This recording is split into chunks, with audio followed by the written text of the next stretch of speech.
Hello and welcome to this series. I'm Tyler Coffin, and throughout these videos we're going to take a look at a virtual instrument modeled after a classic instrument that can be considered a proto-sampler, yet to categorize it as only that doesn't quite do justice to the unique nature of the instrument. We are, of course, talking about the Mellotron, specifically the M400 model, which Arturia has faithfully recreated in the virtual instrument here, the Mellotron V. To start with some history, the concept of this instrument came from Harry Chamberlain, who wanted to make a keyboard that could play real recordings right from magnetic tape, and simply put, that's what he put into practice. It could play sustained notes or phrases of an instrument or even a loop of an entire band, essentially being a band in a box that anyone could use to have accompaniment or quote-unquote real instruments playing with them on command, rather than having to hire an entire orchestra to get an orchestral sound. You basically had each key as its own tape player, and plenty of mechanical parts working to allow all of those different tapes to properly contact the tape head to play the sound. And then when the key released, another mechanism would rewind the tape to its original position so it could play again. With plenty of moving parts doing physical work to play the sounds, the instrument wasn't entirely stable enough to call reliable, yet it was at least interesting, and a UK company called Mellotronics made their version of this idea, the Mellotron Mark I, which also ended up being unreliable due to just the nature of using everything in there to play tapes for each keys. It just is a lot to handle.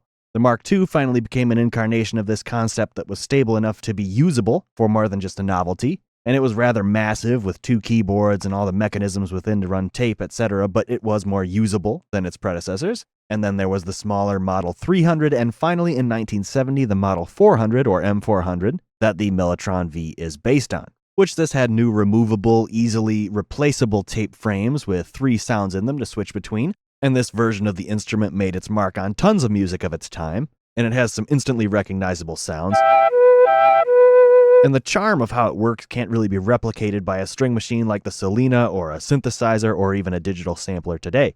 And so with Arturia's Mellotron V, we have the option to use this historical instrument without any of the notable hassle of using the mechanical balancing act that it was, not to mention the undertaking of actually getting your hands on one. And all of its little quirks and tape character are recreated with detail, and a few bits of extra flexibility and functionality have been added and the limitations of the original removed to make it an even more helpful tool for today's musicians and producers. So before we jump in, just a few quick notes here. This tutorial will mostly take place in the standalone version, but of course you can take this into a digital audio workstation like here's FL Studio, but anything can run the Mellotron V as a VST, AU, or AAX plugin, wherever those are supported.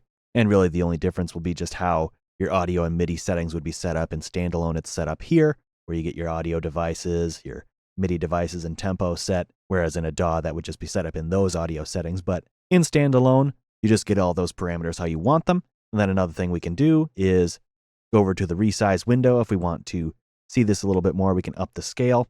But that's enough to get us moving to the next video, where we'll take a look at the user interface and some of the more broad concepts that we'll look at later on. So I'll see you in the next video.